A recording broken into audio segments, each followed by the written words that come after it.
السلام علیکم ورحمۃ اللہ وبرکاتہ۔ ہمارے یوٹیوب چینل راہ نجات نیٹ ورک میں آپ کا خوش آمدید ہے۔ آج ہم انشاءاللہ سورہ بقرہ کی آیت نمبر 102 اور آیت نمبر 103 کا ترجمہ اور تفسیر کریں گے۔ پہلے ہم انشاءاللہ لفظی ترجمہ کریں گے اور لفظی ترجمہ کے ساتھ ساتھ با محاورہ ترجمہ بھی کریں گے۔ آپ سے گزارش ہے کہ اپنے پاس قلم اور کاغذ رکھ لیں تاکہ مشکل الفاظ کے معنی آپ لکھ سکیں اور اس طرح آپ کو سمجھنے میں اور یاد رکھنے میں سہولت اور آسانی ہو۔ اور اگر آپ اب تک کے ہمارے سارے ویڈیو شروع سے دیکھنا چاہیں تو ہم نے آسان ترجمہ قرآن کے نام سے پلے لسٹ بنا رکھی ہے، وہاں جا کر آپ ہمارے سارے ویڈیو بآسانی دیکھ سکتے ہیں۔ تو آئیے آج کا کلاس ہم شروع کرتے ہیں۔ اعوذ باللہ من الشیطان الرجیم، بسم اللہ الرحمن الرحیم۔ واتبعوا ما تتلو الشیاطین علی ملک سلیمان وما كفر سليمان ولكن الشياطين كفروا يعلمون الناس السحر وما أنزل على الملكين ببابل هاروت وماروت وما يعلمان من أحد حتى يقولا إنما نحن فتنة فلا تكفر فيتعلمون منهما ما يفرقون به بين المرء وزوجه وما هم بضارين به من أحد إلا بإذن الله ويتعلمون ما يضرهم ولا ينفعهم ولقد علموا لمن اشتراه ما له في الآخرة من خلاق ولبئس ما شروا به أنفسهم لو كانوا يعلمون۔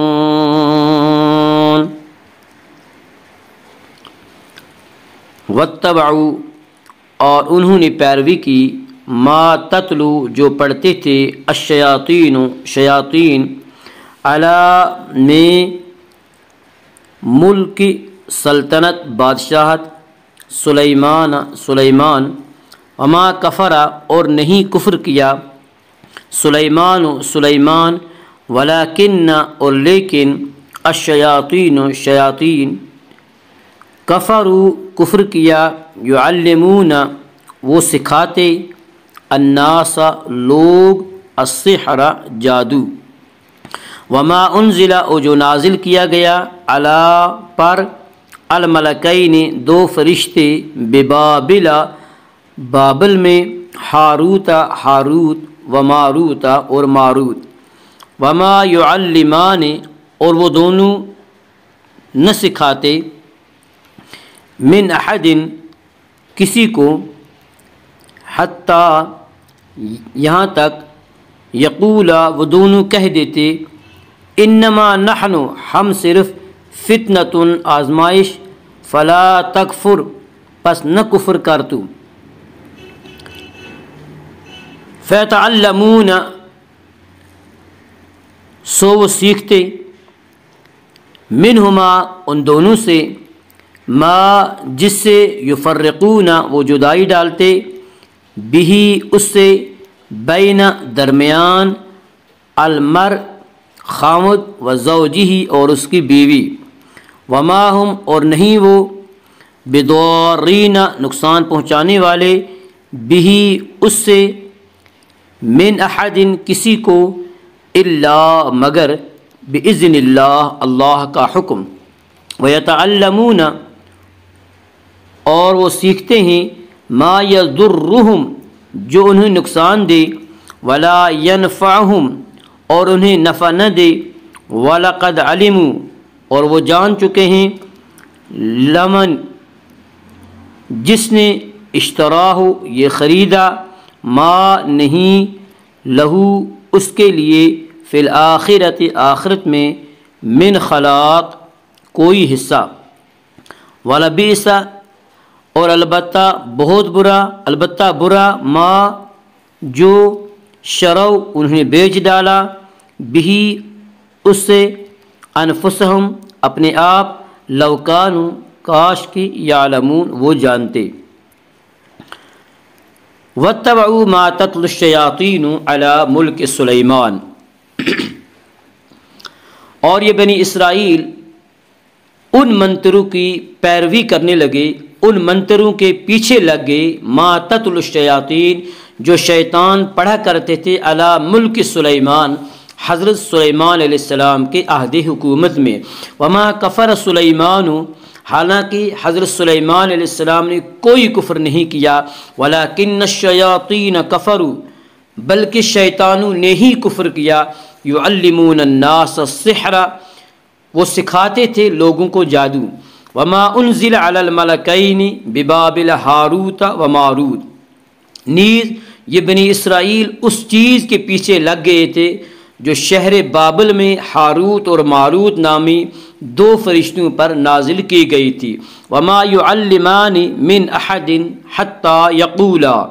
انما نحن فتنة فلا تکفر، وما يعلمان من احد، اور وہ دونوں فرشتے اس وقت تک کسی کو کوئی تعلیم نہ دیتے، حتیٰ یقولا، یہاں تک کہ وہ دونوں اسے کہنے دیں، انما نحن فتنۃ، ہم صرف آزمائش کے لیے بھیجے گئے ہیں، فلا تکفر، پس کفر نہ کر، یعنی جادو کے پیچھے لگ کر کفر اختیار نہ کر۔ فیتعلمون منہما ما یفرقون به بین المرء وزوجہ، پھر بھی وہ سیکھتے رہے منہما، ان دونوں فرشتوں سے، ما وہ منتر، یفرقون به، جس سے وہ جدائی ڈالتے تھے، بین المرء وزوجہ، خاوند اور اس کی بیوی میں، وما ہم بضارین به، اور وہ کچھ نقصان نہیں پہنچا سکتے اپنے منتر سے، من احد، کسی کو، الا باذن اللہ، اللہ کی مشیت کے بغیر۔ ویتعلمون ما یضرهم ولا ينفعهم، اور وہ سیکھتے تھے وہ چیزیں جو ان کے لیے نقصان دہ تھی، جو ان کے لیے ضرر رساں تھی، ولا ينفعهم، اور ان کے لیے فائدہ مند نہ تھی۔ وَلَقَدْ عَلِمُوا لَمَنِ اشْتَرَاهُ، اور وہ خوب اچھی طرح جان چکے تھے کہ جس نے جو ان چیزوں کا خریدار بنے گا، مَا لَهُ فِي الْآخِرَةِ مِنْ خَلَاقٍ، کہ اس کے لیے آخرت میں کوئی حصہ نہیں ہوگا، یعنی رحمت الہی سے اسے کوئی حصہ میسر نہیں ہوگا۔ وَلَبِئْسَ مَا شَرَوْا بِهِ أَنفُسَهُمْ، اور حقیقت یہ ہے کہ وہ چیز بہت بری تھی جس کے بدلے انہوں نے اپنی جانیں بیچ ڈالی، لَوْ كَانُوا يَعْلَمُونَ، کاش کہ وہ جانتے۔ وَاتَّبَعُوا مَا تَتْلُو الشَّيَاطِينُ،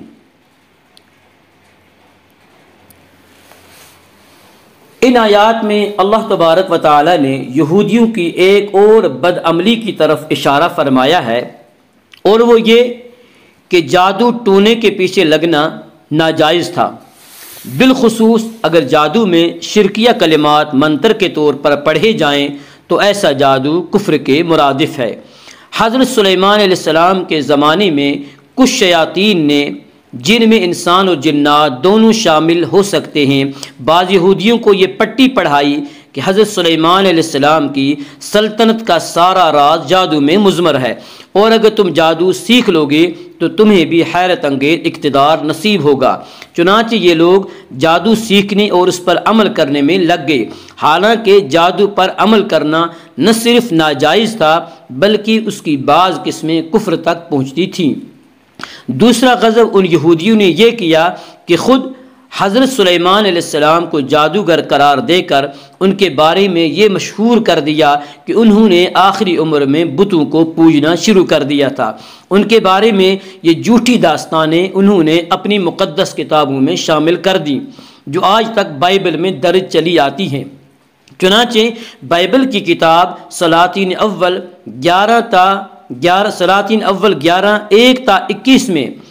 حضرت سلیمان علیہ السلام کے معاذ اللہ مرتد ہونے کا بیان آج بھی موجود ہے۔ قرآن کریم نے اس آیت میں حضرت سلیمان علیہ السلام پر اس ناپاک بہتان کی تردید فرمائی ہے۔ اس سے یہ بات بھی واضح ہو جاتی ہے کہ جن لوگوں نے قرآن کریم پر یہ الزام لگایا ہے کہ قرآن کریم یہودیوں اور عیسائیوں کی کتابوں سے ماخوذ ہے، وہ کتنا غلط الزام ہے۔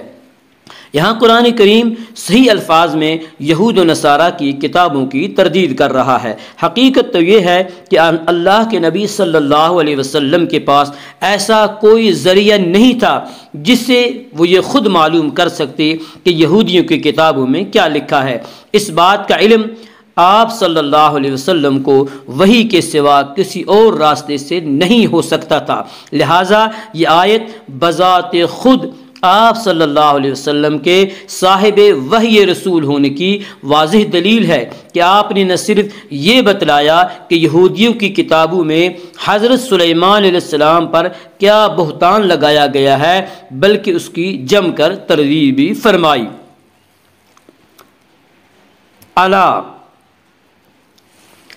الا بمعنی فی ہے، یعنی حضرت سلیمان علیہ السلام کے عہد حکومت میں، آپ کے دور سلطنت میں، اور الا اور فی ایک دوسرے کے معنی میں بکثرت استعمال ہوتے ہیں۔ وما انزل علی الملکین ببابل ہاروت و ماروت، بابل عراق کا ایک مشہور شہر تھا۔ ایک زمانے میں وہاں جادو کا بڑا چرچا ہو گیا تھا اور یہودی بھی اس ناجائز کام میں بری طرح ملوث ہو گئے تھے۔ انبیاء کرام اور دوسرے نیک لوگ انہیں جادو کرنے سے منع کرتے تو وہ کسی کی بات نہ مانتے تھے۔ اس سے بھی خطرناک بات یہ تھی کہ لوگوں نے جادوگروں کے شعبدوں کو معجزے سمجھ کر انہیں اپنا دینی مقتدا بنا لیا تھا۔ اس موقع پر اللہ تبارک و تعالی نے اپنے دو فرشتے جن کا نام ہاروت اور ماروت تھا دنیا میں انسانی شکل میں بھیجے تاکہ وہ لوگوں کو جادو کی حقیقت سے آگاہ کریں اور یہ بتائیں کہ خدائی معجزات سے ان کا کوئی تعلق نہیں ہے۔ معجزہ براہ راست اللہ تبارک و تعالی کا فعل ہے جس میں کسی ظاہری سبب کا کوئی رد عمل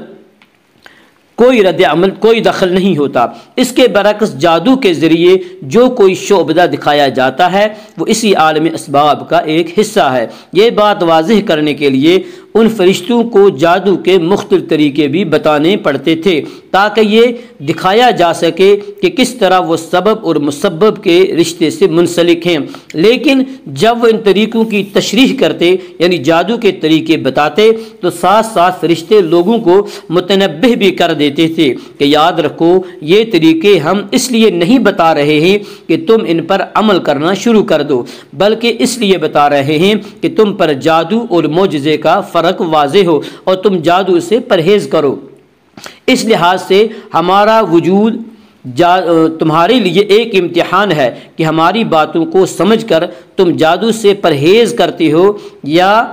ہم سے جادو کے طریقے سیکھ کر ان پر عمل شروع کر دیتی ہو۔ یہ کام انبیاء کے بجائے فرشتوں سے بظاہر اس بنا پر لیا گیا کہ جادو کے فارمولے بتانا خواہ وہ صحیح مقصد سے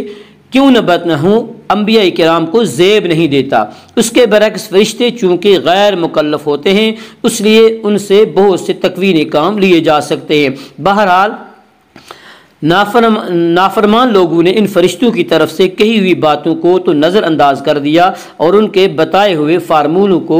جادو کرنے میں استعمال کیا، اور وہ بھی ایسے گھناؤنے مقاصد کے لیے جو ویسے بھی حرام تھے، مثلا میاں بیوی میں پھوٹ ڈال کر نوبت طلاق تک پہنچا دینا۔ وما هم بضارین بہ من احد الا باذن اللہ، اور وہ کچھ نقصان نہیں پہنچا سکتے اپنے منتر سے کسی کو اللہ کی مشیت کے بغیر۔ یہاں سے جملہ معترضہ کے طور پر ایک اور اصولی غلطی پر متنبہ کیا جا رہا ہے، اور وہ یہ کہ جادو پر ایمان رکھنے والے یہ سمجھتے تھے کہ جادو میں بذات خود ایسی تاثیر موجود ہے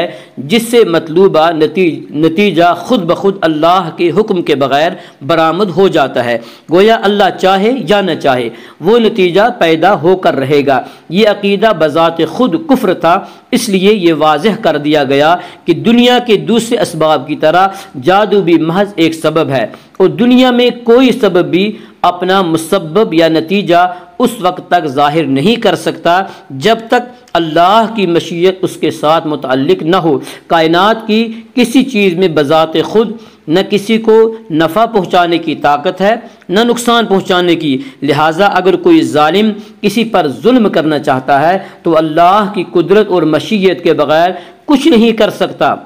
البتہ چونکہ یہ دنیا ایک امتحان کی جگہ ہے، اس لیے یہاں اللہ کی سنت یہ ہے کہ جب کوئی شخص اللہ کی نافرمانی کرتے ہوئے کوئی گناہ کرنا چاہتا ہے یا کسی پر ظلم کرنا چاہتا ہے تو اگر اللہ تعالیٰ تکوینی مصلحت کے مطابق سمجھتا ہے تو اپنی مشیت سے وہ کام کرا دیتا ہے، اس کے نتیجے میں ظالم کو گناہ اور مظلوم کو ثواب ملتا ہے، ورنہ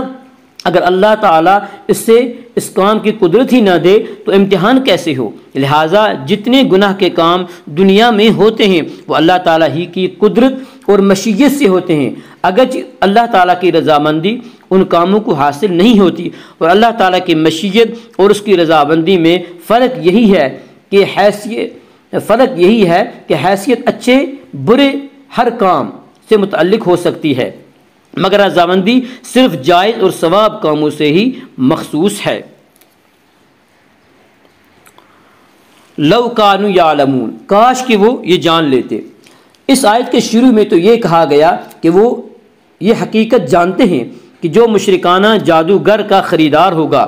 اس کا آخرت میں کوئی حصہ نہیں، لیکن آیت کے آخری حصے میں فرمایا ہے کہ کاش وہ علم رکھتے، جس کا مطلب یہ ہے کہ انہیں اس حقیقت کا علم نہیں ہے۔ بظاہر دونوں باتیں متضاد لگتی ہیں، لیکن در حقیقت اس انداز بیان سے یہ عظیم سبق دیا گیا ہے کہ نرا علم، خالص علم جس پر عمل نہ ہو حقیقت میں علم کہلانے کا مستحق نہیں ہے، بلکہ وہ کل عدم ہے۔ لہٰذا اگر وہ یہ بات جانتے ہیں تو مگر ان کا عمل اس کے خلاف ہے تو وہ علم کسی کام کا نہیں ہے۔ کاش کہ وہ حقیقی علم رکھتے تو اس پر ان کا عمل بھی ہوتا۔ سحر کے معنی بھی جان لیں۔ ہم سحر کہتے کہ جادو کی حقیقت کیا ہے؟ سحر کے اصلی معنی، جادو کے اصلی معنی ہے کسی چیز کی حقیقت کو بدل دینا۔ گویا جب جادوگر جھوٹ کو سچ کر کے دکھاتا ہے یا چیز اپنی حقیقت کے خلاف نظر آنے لگتی ہے تو گویا اس نے اس چیز کی حقیقت کو بدل دیا۔ یہ تو ہے جادو کی لغوی تحقیق۔ اب اس کے اصطلاحی معنی پر غور فرمائیے۔ ایسے الفاظ اور اعمال کے جاننے اور کرنے کو جادو کہا جاتا ہے جن سے انسان کو شیاطین کا تقرب، اس کی نزدیکی، اس کا قرب حاصل ہو جاتا ہے اور وہ شیطان کے فرمانبردار بن جاتے ہیں، اور ان اعمال و الفاظ کے اثر سے کانوں اور آنکھوں پر ایک ایسی کیفیت طاری ہو جاتی ہے جس سے آواز ہوتی کچھ ہے اور سنائی کچھ دیتی ہے، اور چیزیں اپنی حقیقت کے خلاف دکھائی دینے لگتی ہیں۔ بعض کا خیال یہ ہے کہ چیزیں اپنی حقیقت کے خلاف صرف دکھائی ہی نہیں دیتی بلکہ ان کی حقیقت بھی بدل جاتی ہے۔ واللہ اعلم۔ وَلَوْ أَنَّهُمْ آمَنُوا وَاتَّقَوْا لَمَثُوبَةٌ مِّنْ عِندِ اللَّهِ خَيْرٌ لَوْ كَانُوا يَعْلَمُونَ۔ ولو، اور اگر، انہم وہ، آمنوا ایمان لاتے، واتقوا اور پرہیزگار بنتے، لمثوبۃ تو ٹھکانہ پاتے، من سے، عند اللہ اللہ کے پاس، خیر بہتر، لو کانوا کاش کی، یعلمون وہ جانتے۔ ولو انہم آمنوا واتقوا لمثوبۃ من عند اللہ خیر، اور اس کے برعکس اگر وہ ایمان اور تقوی اختیار کرتے تو اللہ کے پاس سے ملنے والا ثواب یقیناً کہیں زیادہ بہتر ہوتا۔ لو کانوا یعلمون کاش کہ وہ جانتے۔ اللہم اجعل القرآن ربیع قلوبنا ونور صدورنا وجلاء احزاننا وذہاب حمومنا وغمومنا، اللہم انفعنا بالقرآن العظیم ورفعنا بالآیات والذکر الحکیم، وصلی اللہ وسلم علی حبیبنا ونور قلوبنا محمد صلی اللہ علیہ وسلم وعلی آلہ واصحابہ اجمعین۔ السلام علیکم ورحمۃ اللہ وبرکاتہ۔